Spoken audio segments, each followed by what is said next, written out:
ನಮ್ಮ ಕರ್ನಾಟಕ ರಾಜ್ಯ ಕಂಡಂಥ ಅತ್ಯಂತ ಧೀಮಂತ ನಾಯಕರಾಗಿದ್ದರು ಶ್ರೀ ಎಸ್ ಎಂ ಕೃಷ್ಣರವರು. ಮುಖ್ಯವಾಗಿ ಕರ್ನಾಟಕದ ರಾಜಕಾರಣಕ್ಕೆ ಒಂದು ಗೌರವ, ಘನತೆ, ಒಂದು ಸಭ್ಯತೆ, ಸಂಸ್ಕಾರ ಅನ್ನೋದು ರಾಜಕಾರಣದಲ್ಲೂ ಇರಬಹುದು ಅನ್ನೋದನ್ನು ತೋರಿಸ್ಕೊಟ್ಟಂಥ ನಾಯಕರು.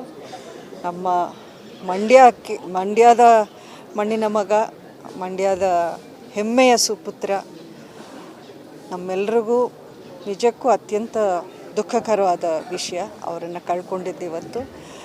ಆ ರೀತಿಯ ಒಂದು ಡಿಗ್ನಿಫೈಡ್ ಪೊಲಿಟಿಷಿಯನ್ ಅಂತ ಏನು ಅವರು ಹೆಸರು ತಗೊಂಡಿದ್ರು, ನಿಜಕ್ಕೂ ಇವತ್ತಿನ ದಿನಗಳಲ್ಲಿ ಅಂತಹ ರಾಜಕಾರಣಿಗಳನ್ನು ನೋಡೋಕ್ಕೆ ಆಗೋದಿಲ್ವೇನೋ ಅನಿಸುತ್ತೆ.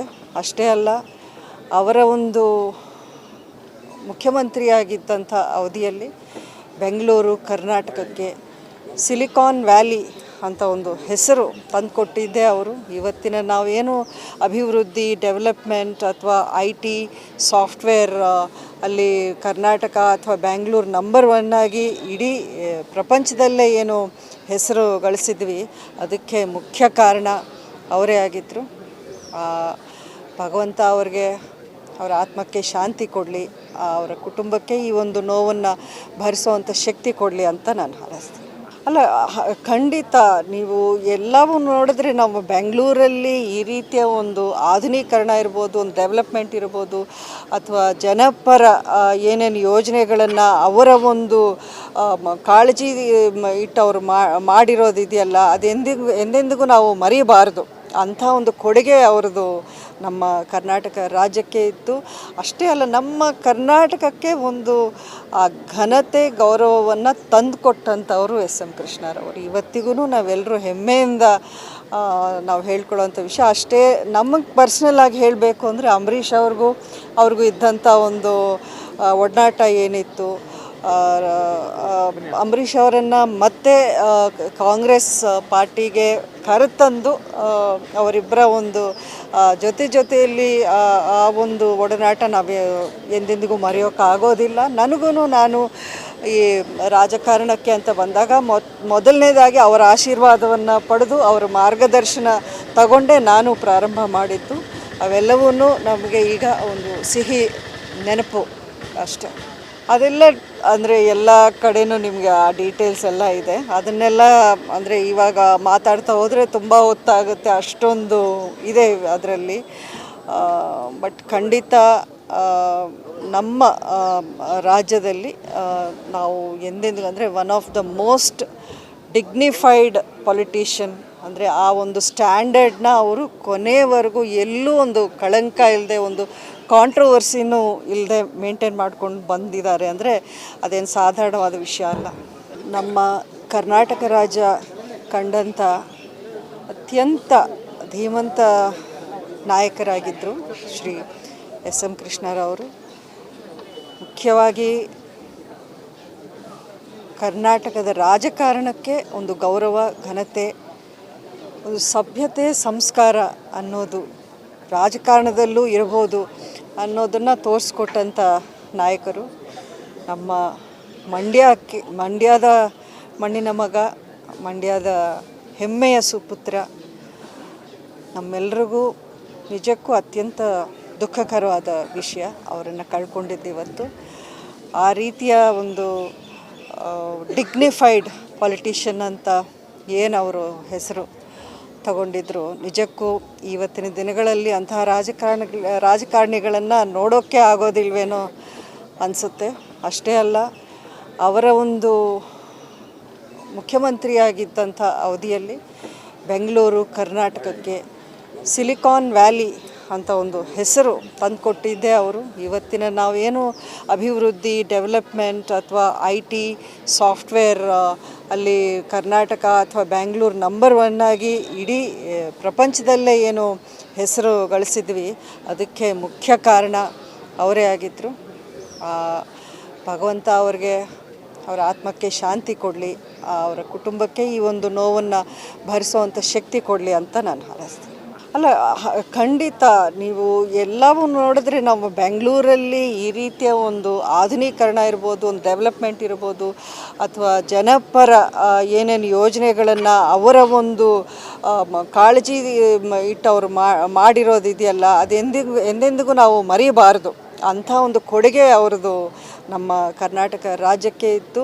ಅಷ್ಟೇ ಅಲ್ಲ, ನಮ್ಮ ಕರ್ನಾಟಕಕ್ಕೆ ಒಂದು ಆ ಘನತೆ ಗೌರವವನ್ನು ತಂದುಕೊಟ್ಟಂಥವರು ಎಸ್ ಎಂ ಕೃಷ್ಣರವರು. ಇವತ್ತಿಗೂ ನಾವೆಲ್ಲರೂ ಹೆಮ್ಮೆಯಿಂದ ನಾವು ಹೇಳ್ಕೊಳ್ಳೋವಂಥ ವಿಷಯ. ಅಷ್ಟೇ ನಮಗೆ ಪರ್ಸ್ನಲ್ಲಾಗಿ ಹೇಳಬೇಕು ಅಂದರೆ ಅಂಬರೀಷ್ ಅವ್ರಿಗೂ ಇದ್ದಂಥ ಒಂದು ಒಡನಾಟ ಏನಿತ್ತು,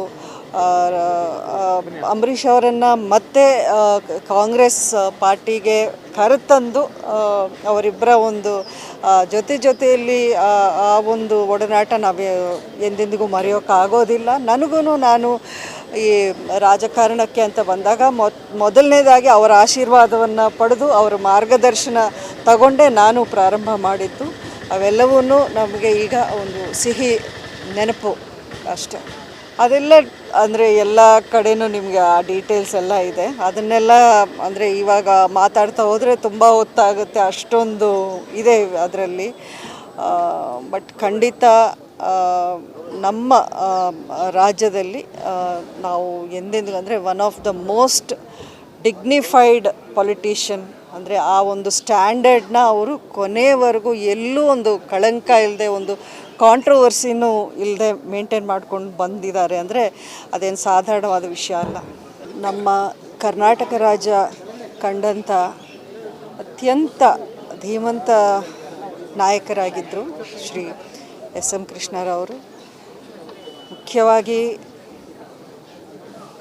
ಕರ್ನಾಟಕದ ರಾಜಕಾರಣಕ್ಕೆ ಒಂದು ಗೌರವ, ಘನತೆ, ಒಂದು ಸಭ್ಯತೆ, ಸಂಸ್ಕಾರ ಅನ್ನೋದು ರಾಜಕಾರಣದಲ್ಲೂ ಇರ್ಬೋದು ಅನ್ನೋದನ್ನು ತೋರಿಸ್ಕೊಟ್ಟಂಥ ನಾಯಕರು.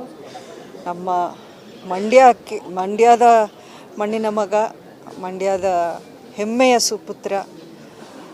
ನಮ್ಮೆಲ್ರಿಗೂ ನಿಜಕ್ಕೂ ಅತ್ಯಂತ ದುಃಖಕರವಾದ ವಿಷಯ, ಅವರನ್ನು ಕಳ್ಕೊಂಡಿದ್ದು ಇವತ್ತು. ಆ ರೀತಿಯ ಒಂದು ಡಿಗ್ನಿಫೈಡ್ ಪೊಲಿಟಿಷಿಯನ್ ಅಂತ ಏನವರು ಹೆಸರು ತಗೊಂಡಿದ್ರು, ನಿಜಕ್ಕೂ ಇವತ್ತಿನ ದಿನಗಳಲ್ಲಿ ಅಂತಹ ರಾಜಕಾರಣಿಗಳನ್ನು ನೋಡೋಕ್ಕೆ ಆಗೋದಿಲ್ವೇನೋ ಅನಿಸುತ್ತೆ.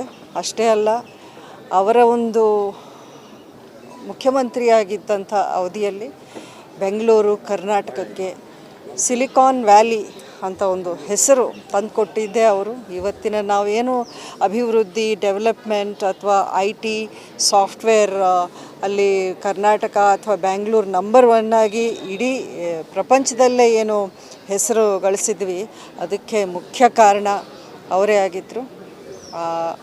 ಭಗವಂತ ಅವ್ರಿಗೆ, ಅವರ ಆತ್ಮಕ್ಕೆ ಶಾಂತಿ ಕೊಡಲಿ, ಅವರ ಕುಟುಂಬಕ್ಕೆ ಈ ಒಂದು ನೋವನ್ನು ಭರಿಸುವಂಥ ಶಕ್ತಿ ಕೊಡಲಿ ಅಂತ ನಾನು ಹಾರೈಸ್ತೀನಿ.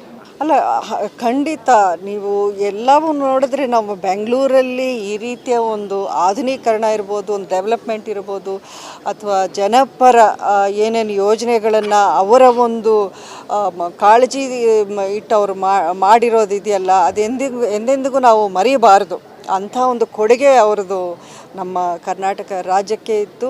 ಅಷ್ಟೇ ಅಲ್ಲ, ನಮ್ಮ ಕರ್ನಾಟಕಕ್ಕೆ ಒಂದು ಆ ಘನತೆ ಗೌರವವನ್ನು ತಂದುಕೊಟ್ಟಂಥವರು ಎಸ್ ಎಂ ಕೃಷ್ಣರವರು. ಇವತ್ತಿಗೂ ನಾವೆಲ್ಲರೂ ಹೆಮ್ಮೆಯಿಂದ ನಾವು ಹೇಳ್ಕೊಳ್ಳೋವಂಥ ವಿಷಯ. ಅಷ್ಟೇ ನಮಗೆ ಪರ್ಸ್ನಲ್ಲಾಗಿ ಹೇಳಬೇಕು ಅಂದರೆ ಅಂಬರೀಷ್ ಅವ್ರಿಗೂ ಇದ್ದಂಥ ಒಂದು ಒಡನಾಟ ಏನಿತ್ತು,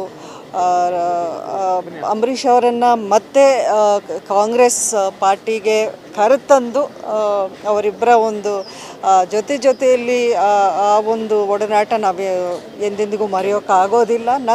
ನಾನು ಈ ರಾಜಕಾರಣಕ್ಕೆ ಅಂತ ಬಂದಾಗ ಮೊದಲನೇದಾಗಿ ಅವರ ಆಶೀರ್ವಾದವನ್ನು ಪಡೆದು ಅವರ ಮಾರ್ಗದರ್ಶನ ತಗೊಂಡೇ ನಾನು ಪ್ರಾರಂಭ ಮಾಡಿದ್ದು. ಅವೆಲ್ಲವೂ ನಮಗೆ ಈಗ ಒಂದು ಸಿಹಿ ನೆನಪು ಅಷ್ಟೆ. ಅದೆಲ್ಲ ಅಂದರೆ ಎಲ್ಲ ಕಡೆಯೂ ನಿಮಗೆ ಆ ಡೀಟೇಲ್ಸ್ ಎಲ್ಲ ಇದೆ. ಅದನ್ನೆಲ್ಲ ಅಂದರೆ ಇವಾಗ ಮಾತಾಡ್ತಾ ಹೋದರೆ ತುಂಬ ಹೊತ್ತಾಗುತ್ತೆ, ಅಷ್ಟೊಂದು ಇದೆ ಅದರಲ್ಲಿ. ಬಟ್ ಖಂಡಿತ ನಮ್ಮ ರಾಜ್ಯದಲ್ಲಿ ನಾವು ಎಂದೆಂದಿಗೂ ಅಂದರೆ one of the most dignified politician, ಅಂದರೆ ಆ ಒಂದು ಸ್ಟ್ಯಾಂಡರ್ಡ್ನ ಅವರು ಕೊನೆಯವರೆಗೂ ಎಲ್ಲೂ ಒಂದು ಕಳಂಕ ಇಲ್ಲದೆ, ಒಂದು ಕಾಂಟ್ರವರ್ಸಿನೂ ಇಲ್ಲದೆ ಮೇಂಟೈನ್ ಮಾಡ್ಕೊಂಡು ಬಂದಿದ್ದಾರೆ ಅಂದರೆ ಅದೇನು ಸಾಧಾರಣವಾದ ವಿಷಯ ಅಲ್ಲ.